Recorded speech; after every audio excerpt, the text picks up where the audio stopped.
Welcome to এক্সানটাক biology. আজ আমরা দেখে নেব ক্লাস 9-এর চ্যাপ্টার 2-এর অনুশীলনীতে যে প্রশ্নগুলো আছে তার মধ্যে 2 এবং 5 নম্বরের প্রশ্নগুলো। চ্যাপ্টার 2 জীবন সংগঠনের স্তর। নাম্বার সি সংক্ষিপ্ত উত্তরভিত্তিক প্রশ্ন। প্রশ্নমান 2। প্রথম প্রশ্ন, লবণ কাকে বলে?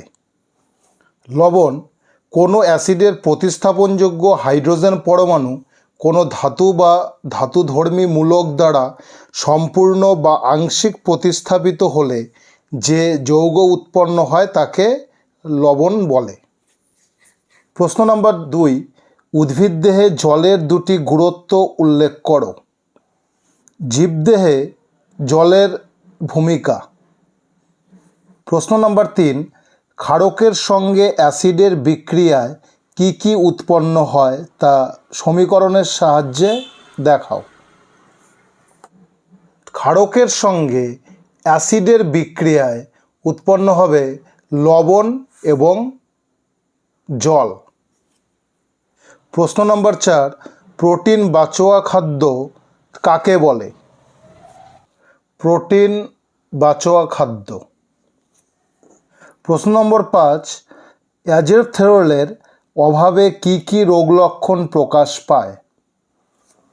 অ্যাজেথেরল বা ভিটামিনে অর্থাৎ রেটিনলের অভাবে রাতকানা, অন্ধত্ব এবং ফ্রিনোডার্ম বা টোড স্কিন রোগটি হয়। প্রশ্ন নম্বর 6, রিকেট রোগ হয় কোন ভিটামিন এবং কোন খনিজের অভাবে? রিকেট রোগ হয় ভিটামিন ডি অর্থাৎ ক্যালসিফেরলের অভাবে এবং ক্যালসিয়ামের অভাবেও শিশুদের রিকেট রোগ হয়। নম্বর 8, প্রাইমর্ডিয়াল ইউট্রিকাল কাকে বলে? প্রাইমর্ডিয়াল ইউট্রিকাল পরিণত উদ্ভিদকোষে ভ্যাকুওলগুলি পরস্পর মিলিত হয়ে একটি বড় ভ্যাকুওল সৃষ্টি করে, ফলে নিউক্লিয়াস সহ সাইটোপ্লাজম কোষপ্রাচীরের ভিতরের দিকে পরিধি বরাবর বিন্যস্ত থাকে। ভ্যাকুওলকে বেষ্টন করে সাইটোপ্লাজমের এরকম বিন্যাসকেই প্রাইমর্ডিয়াল ইউট্রিকাল বলে। নম্বর 9, নিউক্লিয়াসের প্রধান কাজ কি? নিউক্লিয়াসের কাজ। নম্বর 10, কোষপ্রাচীরের কাজগুলি সংক্ষেপে লেখো। কোষপ্রাচীরের কাজ। নম্বর 11, মাইটোকন্ড্রিয়ার ধাত্র কি? মাইটোকন্ড্রিয়ার অন্তঃপর্দা ঘেরা ভিতরের প্রকোষ্ঠকে অন্তঃপ্রকোষ্ঠ বলে। এই প্রকোষ্ঠের অর্ধতরল পদার্থকেই ধাত্র বা ম্যাট্রিক্স বলে। নম্বর 12, কার্টহুইল মডেল কাকে বলে? কার্টহুইল মডেল সেন্ট্রিওলকে বলে, অর্থাৎ প্রস্থচ্ছেদে সেন্ট্রিওলের কেন্দ্রে একটি গরুর গাড়ির চাকার মতো সংগঠন দেখা যায়, একেই কার্টহুইল মডেল বলা হয়। নম্বর 13, প্যারেনকাইমা কলার দুটি বৈশিষ্ট্য লেখো। প্যারেনকাইমা কলার বৈশিষ্ট্য 1, 2, 3, 4, 5। নম্বর 14, জাইলেম কলার উপাদানগুলি কি কি? জাইলেমের উপাদানগুলি হলো ট্র্যাকিয়া, ট্র্যাকিড, জাইলেম প্যারেনকাইমা এবং জাইলেম তন্তু। নম্বর 15, ফ্লোয়েম কলার উপাদানগুলি লেখো। ফ্লোয়েমের উপাদানগুলি হলো সিভকোষ, সিভনল, সঙ্গীকোষ, ফ্লোয়েম প্যারেনকাইমা এবং ফ্লোয়েম তন্তু।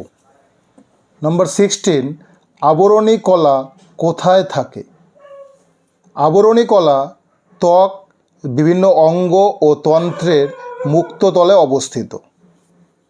নম্বর 17, পেশিকলার দুটি কাজ লেখো। পেশিকলার কাজ। নম্বর 18, ত্বকের দুটি কাজ উল্লেখ করো। ত্বকের কাজ।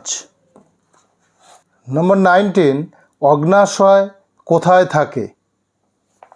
অগ্নাশয় পাকস্থলীর পেছনে ডিওডিনামের দুই বাহুর মাঝখানে অবস্থিত। নম্বর 20, শুক্রাশয় কোথায় থাকে? শুক্রাশয় পুরুষ মানুষের উদর গহ্বরের বাইরে স্ক্রোটাম নামক থলির মধ্যে অবস্থিত। 21, প্লীহার দুটি কাজ লেখো। প্লীহার কাজ। 22, বৃক্ক কোথায় থাকে? বৃক্ক মানুষের বৃক্ক দুটি উদর গহ্বরের কটি অঞ্চলের মেরুদণ্ডের দুপাশে পেরিটোনিয়াম পর্দার নিচে অবস্থিত। 23, মস্তিষ্কের দুটি কাজ উল্লেখ করো। মস্তিষ্কের কাজ। 24, উদ্ভিদের ক্ষেত্রে জলের দুটি প্রয়োজনীয়তা উল্লেখ করো। উদ্ভিদের ক্ষেত্রে জলের ভূমিকা বা প্রয়োজনীয়তা। নাম্বার ডি, দীর্ঘ উত্তরভিত্তিক প্রশ্ন। প্রশ্নমান 5। প্রথম প্রশ্ন, প্রোটোপ্লাজমে কি কি অজৈব ও জৈব অণু থাকে? Protoplasm carbon, hydrogen, oxygen, nitrogen, sulphur, phosphorus ইত্যাদি মৌলের সংযোগে গঠিত হয়। জীবদেহে নানা রকমের অজৈব ও জৈব বস্তুর সমন্বয়ে প্রোটোপ্লাজম গঠিত হয়। এর মধ্যে অজৈব উপাদানগুলি হলো জল, অ্যাসিড, ক্ষার, লবণ, গ্যাস প্রভৃতি এবং জৈব উপাদানগুলি হলো ক্ষুদ্র অণুসমূহ এবং বৃহৎ অণুসমূহ। ক্ষুদ্র অণুসমূহের মধ্যে সরল শর্করা, অ্যামাইনো অ্যাসিড, ফ্যাটি অ্যাসিড এবং নিউক্লিওটাইড। বৃহৎ অণুসমূহের মধ্যে জটিল শর্করা, প্রোটিন, লিপিড বা ফ্যাট এবং নিউক্লিক অ্যাসিড। প্রশ্ন নম্বর 2, জীবদেহে জলের ভূমিকাগুলি ব্যাখ্যা করো। জীবদেহে জলের ভূমিকা। নম্বর 3, প্রোটিনের রাসায়নিক গঠন সংক্ষেপে বর্ণনা করো। প্রোটিনের রাসায়নিক গঠন। নম্বর 4, ডিএনএ ও আরএনএর পার্থক্য দেখাও।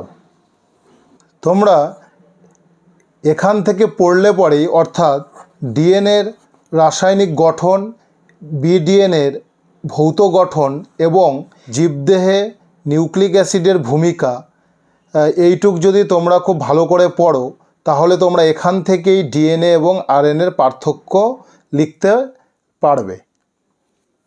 নম্বর 5, একটি জলে দ্রবণীয় ও একটি ফ্যাটে দ্রবণীয় ভিটামিনের মানবদেহে ভূমিকা উল্লেখ করো।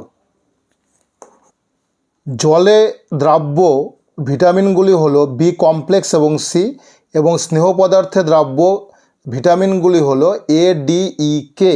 তাহলে জলে দ্রাব্যর মধ্যে বি আর সি, এখানে আছে ভিটামিন বি কমপ্লেক্স এবং ভিটামিন সি, এখান থেকেই আমরা ভূমিকা লিখব।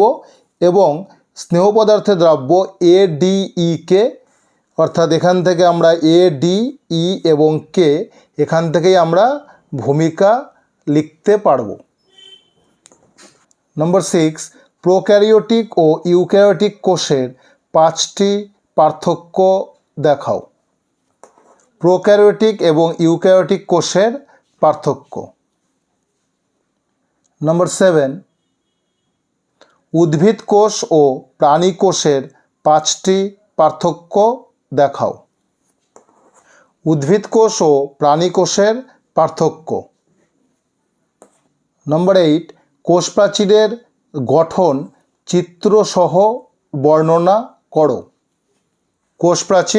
কোষ প্রাচীরের গঠন, এখান থেকে এই পর্যন্ত কোষ প্রাচীরের গঠন এবং কোষ প্রাচীরের চিত্র। নম্বর 9, মাইটোকন্ড্রিয়ার গঠন চিত্রের সাহায্যে বর্ণনা করো। মাইটোকন্ড্রিয়ার গঠন এবং মাইটোকন্ড্রিয়ার চিত্র। নম্বর 10, নিউক্লিয়াসের বিভিন্ন অংশের চিহ্নিত চিত্রাঙ্কন করো। নিউক্লিয়াসের চিত্র।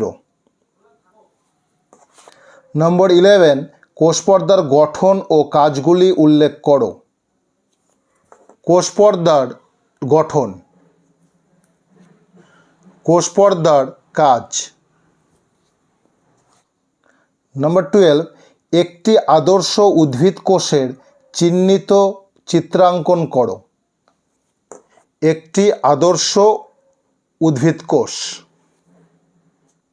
নম্বর 13, স্নায়ুকলার বৈশিষ্ট্যগুলি লেখো। স্নায়ুকলার বৈশিষ্ট্য। নম্বর 14, যোগকলার বৈশিষ্ট্যগুলি উল্লেখ করো। যোগকলা এবং যোগকলার বৈশিষ্ট্য। নম্বর 15, প্যারেনকাইমা ও কোলেনকাইমা কলার বৈশিষ্ট্যগুলি লেখো। প্যারেনকাইমা এবং কোলেনকাইমার বৈশিষ্ট্য। নম্বর 16, স্থায়ী কলার বৈশিষ্ট্য ও কাজগুলি লেখো। স্থায়ী কলার বৈশিষ্ট্য এবং কাজ। নম্বর 17, ভাজক কলার বৈশিষ্ট্য, অবস্থান ও কাজ উল্লেখ করো। ভাজক কলার বৈশিষ্ট্য, অবস্থান এবং কাজ। নম্বর 18, যকৃতের অবস্থান ও কাজগুলি উল্লেখ করো। যকৃতের অবস্থান এবং ভূমিকা বা কাজ। নম্বর 19, অগ্ন্যাশয়ের অবস্থান ও ভূমিকা আলোচনা করো। অগ্ন্যাশয়ের অবস্থান এবং ভূমিকা। নম্বর 20, মানবদেহে হৃৎপিণ্ড কোথায় থাকে ও তার ভূমিকা কী? মানবদেহে হৃৎপিণ্ডের অবস্থান এবং ভূমিকা। 21, সুষুম্নাকাণ্ডের অবস্থান এবং ভূমিকাগুলি উল্লেখ করো। সুষুম্নাকাণ্ডের অবস্থান এবং ভূমিকা। নম্বর 22, বৃক্কের চিত্রাঙ্কন করো। বৃক্ক এবং তার চিত্র।